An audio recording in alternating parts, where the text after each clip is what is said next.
we are discussing National Curriculum Framework for School Education, which has been framed in order to implement our National Education Policy 2020.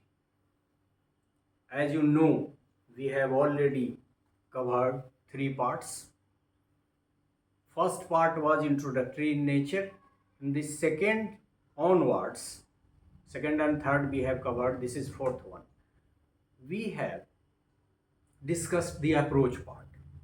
The reason, we have already discussed and explained in different times. No need to explain every time.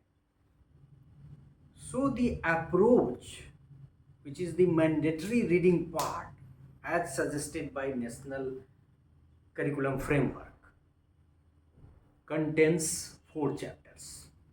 Chapter 1 and 2 second part में हम लोगों ने लिया. Chapter 3 में हम लोगों ने chapter 3 को 3 पार्ट को 3 में हम लोगों ने ले लिया, और ये चौथा पार्ट असेसमेंट का है जिसको हम यहाँ ले रहे हैं, और ये चौथा चैप्टर है टाइम मैनेजमेंट, उसी को हम ले रहे हैं.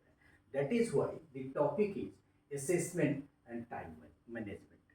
We have already explained in different parts about the focus of the lecture, and what is important to note down that the focus of our entire lecture that will conclude in the last part is to make you aware about the concerns of this national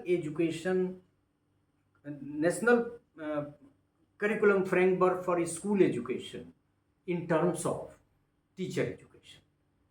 So दो चीज देख सकते हो कि assessment ये third chapter का, और fourth chapter का नाम ही है time management. Together we shall discuss in our fourth part, because the national curriculum framework for school education with the focus to highlight the provisions made through this NCFSC 2023, we shall be learning.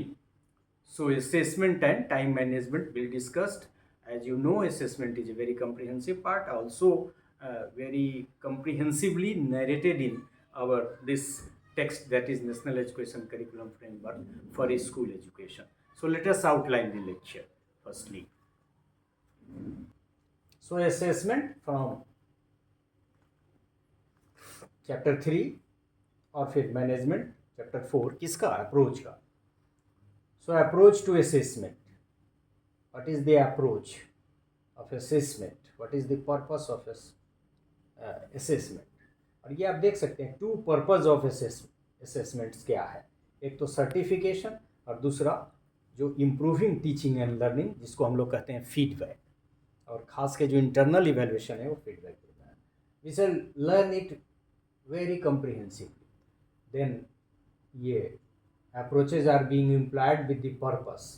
किसको major, क्या major करना है? Learning outcomes को, facilities को, फिर go together मतलब assessment और learning कैसे कैसे जा रहा है साथ, फिर करेंट चैलेंजेस असेसमेंट में क्या है. It is also very comprehensive. Key principles of effective assessment, as you can see इसमें भी बहुत सारे पॉइंट्स हैं, और इसको एक्सप्लेन करने में हम लोग काफ़ी टाइम लेंगे.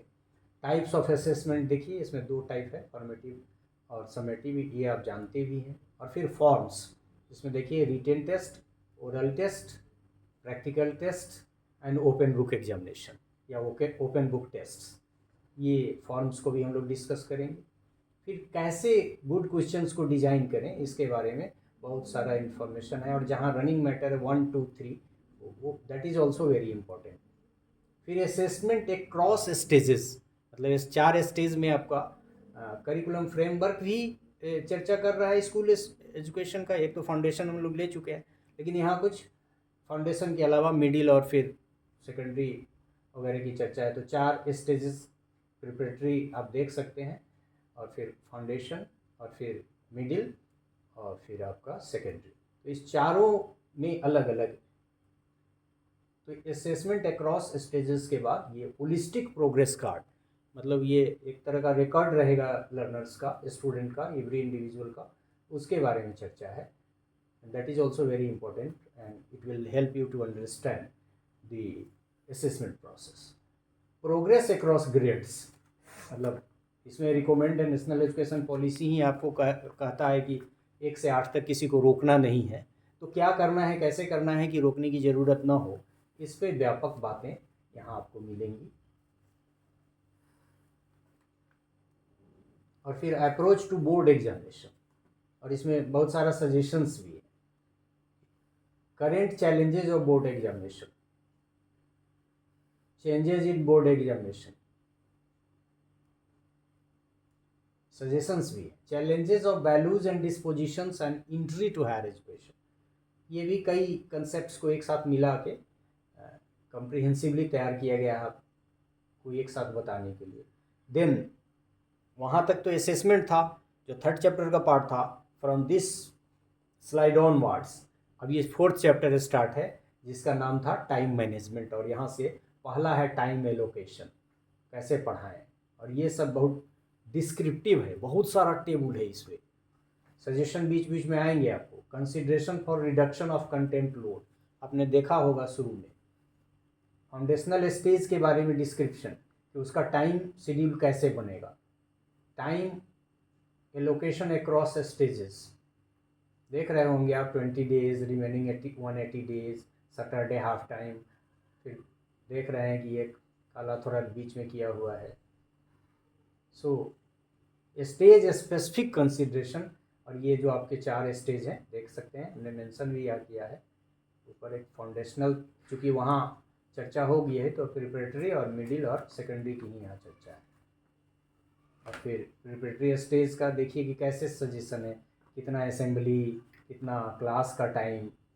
और एक ग्रेजुअली सेकेंडरी की तरफ जब हम बढ़ेंगे तो इस क्लास टाइम बढ़ता चला जाएगा. तो टाइम एलोकेशन मिडिल स्टेज का आप देख लीजिए, उसके बाद सेकेंडरी का देख लीजिए टाइम एलोकेशन. और ये बड़ा कम्प्रिहेंसिवली इसको बनाया गया है. और फिर है बैगलेस पीरियड का भी कंसेप्ट है.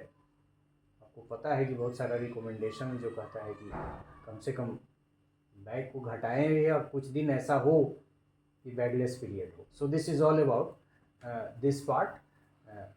Now we shall discuss it in detail in different parts. तो आपने देखा कि जो अप्रोच को हम लोग डिस्कस कर रहे हैं, सेकेंड पार्ट ऑनवर्ड्स, उसमें हम लोगों ने फर्स्ट सेकेंड चैप्टर को किया था सेकेंड पार्ट में, थर्ड के डिफरेंट पार्ट्स को वहाँ किया था, और असेसमेंट को चौथे पार्ट में हम लोगों ने जो अप्रोच का चौथा चैप्टर है टाइम मैनेजमेंट, उसके साथ लिया है.